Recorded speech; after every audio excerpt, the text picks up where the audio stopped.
Preguntas y respuestas. Manly Palmer Hall. Pregunta. ¿Es la teología lo mismo que la religión? Respuesta. Nos gusta distinguir distintivamente entre el término teología y el término religión. Con teología nos gusta entender cualquier sistema organizado de dogma, credo, ceremonial, ritual y sacramento constituyendo un eclesiasticismo.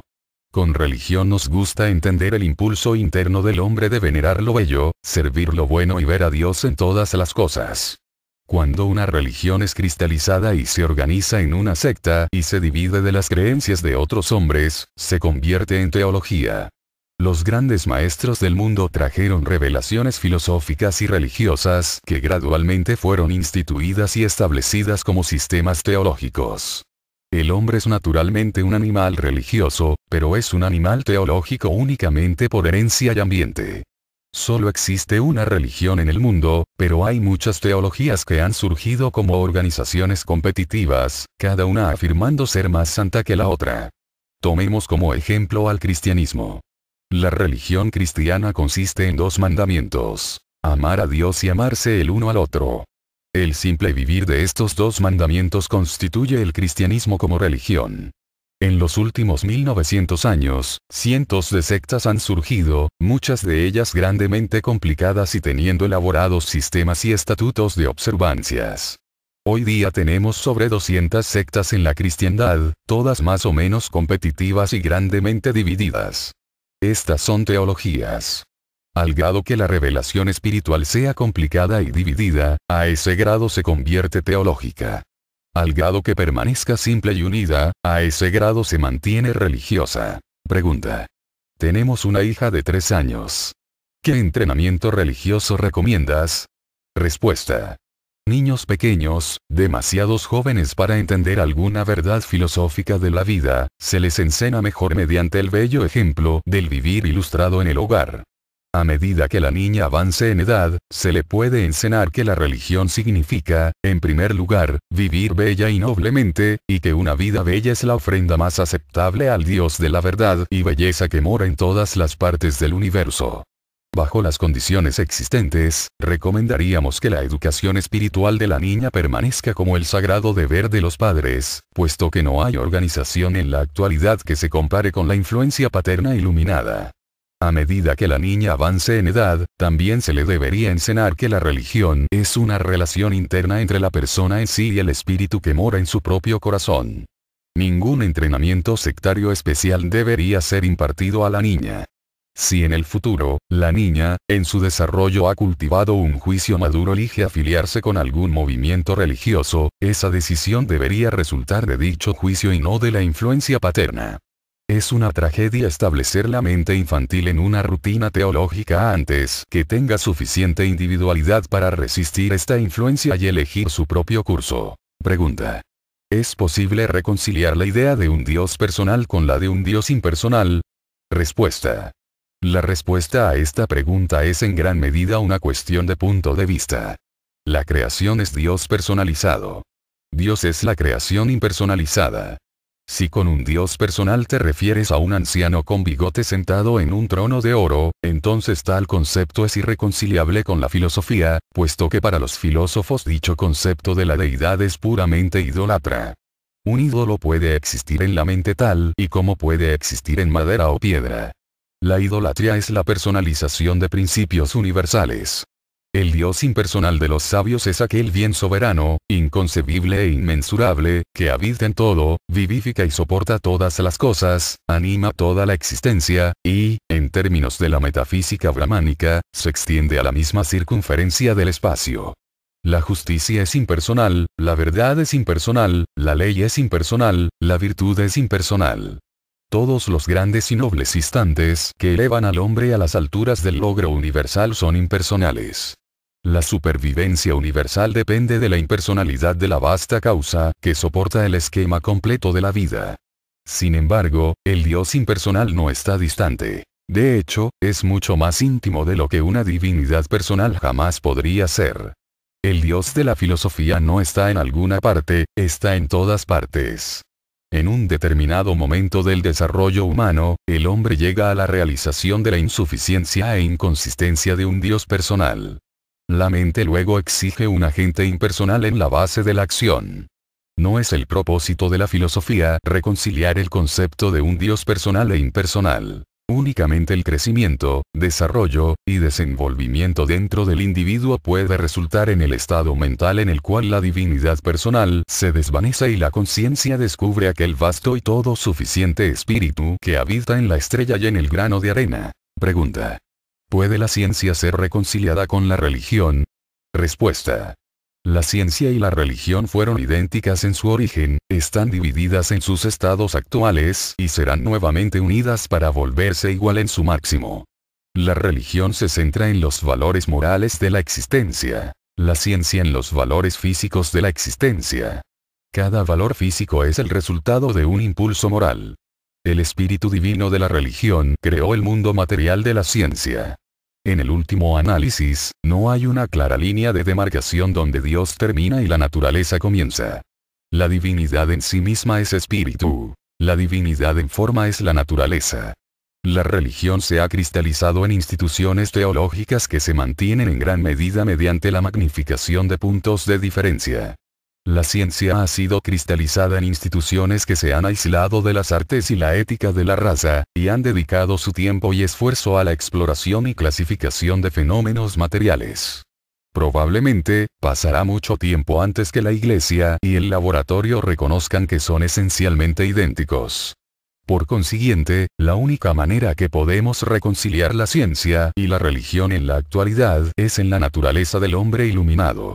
Alguien que haya logrado esta reconciliación dentro de sí mismo, es propiamente llamado un filósofo porque ha reconocido que el propósito de todo conocimiento es descubrir a Dios y que de este descubrimiento debe surgir, finalmente, sistemas de pensamiento dedicados a la perfección del hombre a través del conocimiento acumulado. Todos los opuestos del conocimiento son reconciliados en el alma del hombre sabio. Pregunta. ¿Puede el karma pasado ser escapado mediante obras buenas actuales? Respuesta.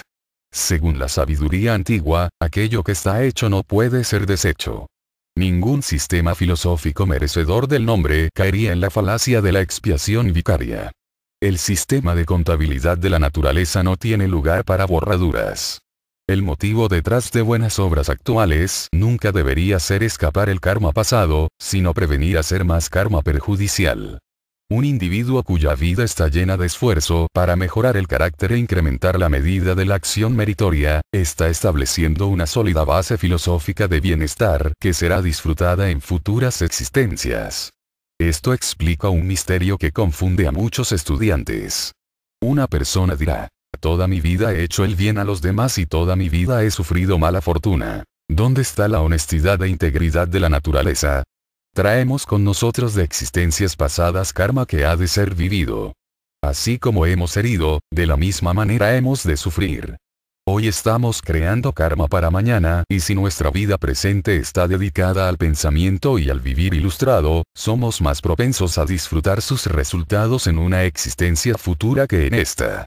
Sin embargo, muy frecuentemente, las buenas obras de esta vida incluso aquí tienen su recompensa. No solo traemos del pasado mal karma, pero también buen karma. Consiguientemente, la vida corriente es un complejo de fortuna y mala fortuna debido a las inconsistencias y a la ignorancia de vidas previas. Pregunta.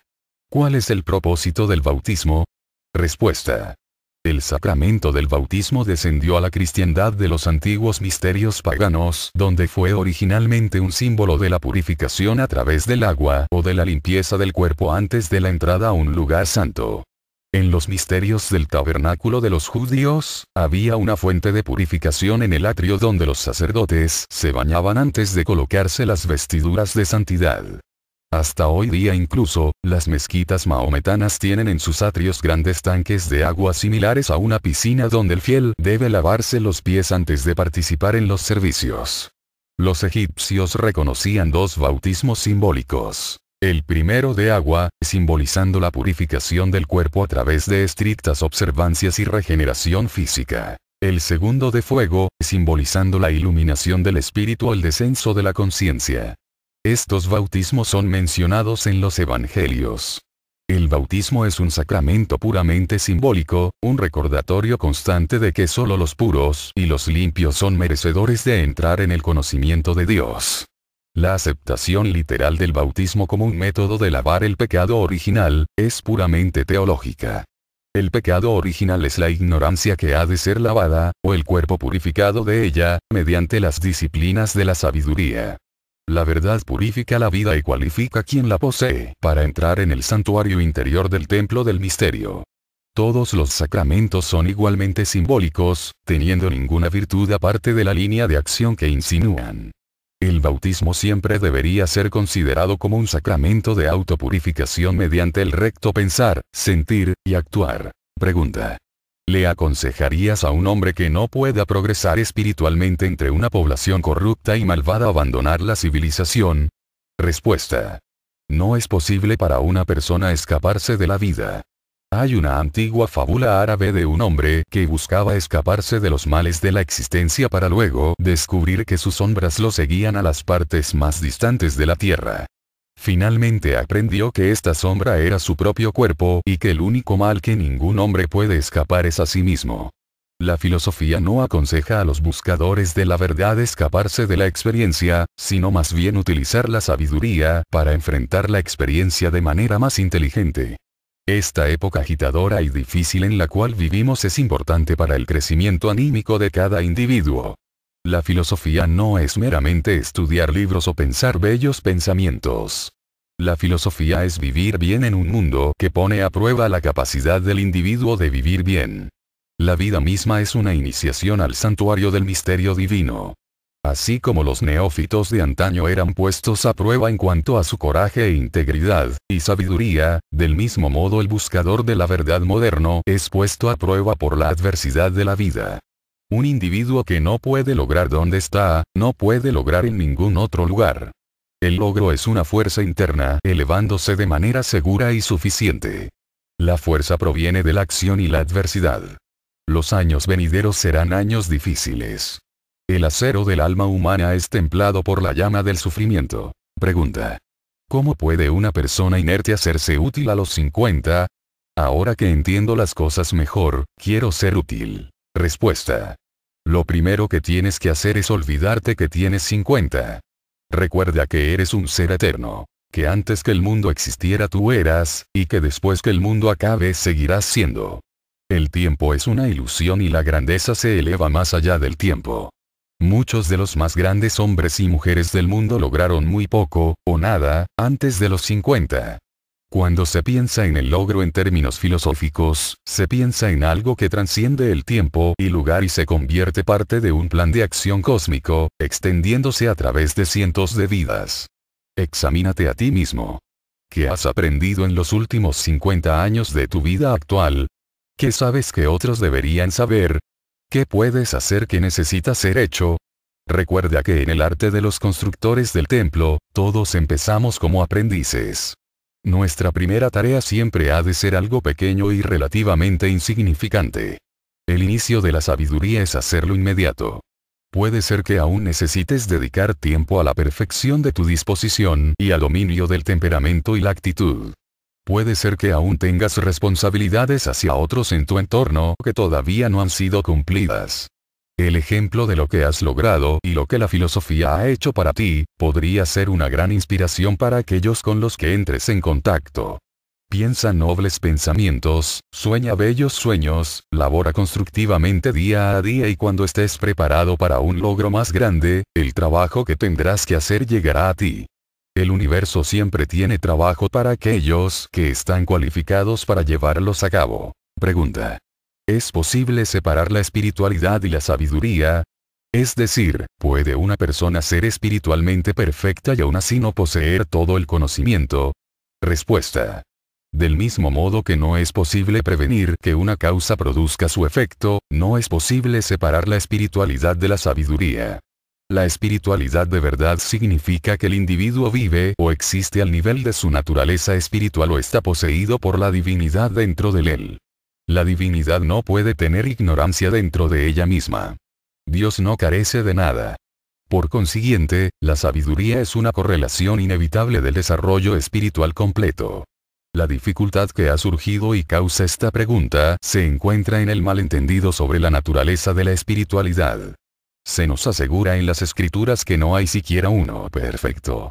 Sabemos que, en esta etapa de la evolución, es imposible para un ser humano ser absolutamente perfecto espiritual o físicamente, puesto que la perfección es en sí un punto máximo, lejos de nuestro estado finito. Puede ser que una persona posea una cierta medida de espiritualidad, pero incluso en los más sabios esta medida es irremediablemente incompleta. Al grado que tenemos desarrollo espiritual, al mismo grado debemos tener una extensión de conocimiento. Hay ciertos grupos de metafísica que prometen la conciencia cósmica como un resultado de ejercicios metafísicos. Hemos conocido muchas personas que afirman poseer esta conciencia cósmica, pero una breve conversación con ellos claramente indica que están solamente sufriendo una leve alucinación. La conciencia cósmica es omnisciencia, y ningún secreto de la naturaleza puede ser ocultado de aquellos que poseen incluso un grado moderado de iluminación. Cualquier persona que afirma poseer conciencia cósmica y a la vez manifiesta todas las limitaciones e imperfecciones de la carne, se debe de sospechar de impostura o ilusión. Pregunta. ¿Aprecia la gente solo aquello por lo cual ellos pagan mucho? Por favor, explica el principio del dinero en conexión con la instrucción espiritual. Respuesta. Todos los neófitos entrando a los antiguos templos de los misterios, traían consigo valiosos regalos o lo que podían.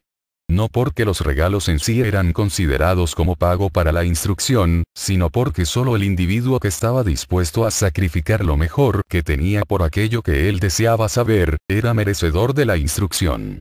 El dinero es un símbolo de valor en este mundo moderno. La persona corriente lo valora por encima de toda otra posesión. Por consiguiente, resulta correcto y apropiado que él lo dé como símbolo de sacrificio y apreciación por el invaluable tesoro que recibe. Cualquier persona que tiene mucho y egoístamente rehúsa apoyar adecuadamente aquello en lo cual él cree, no debería esperar ningún grado de iluminación. No es la falta de regalar que se interpondrá en su camino, sino la falta del espíritu de dar. Manly Palmer Hall.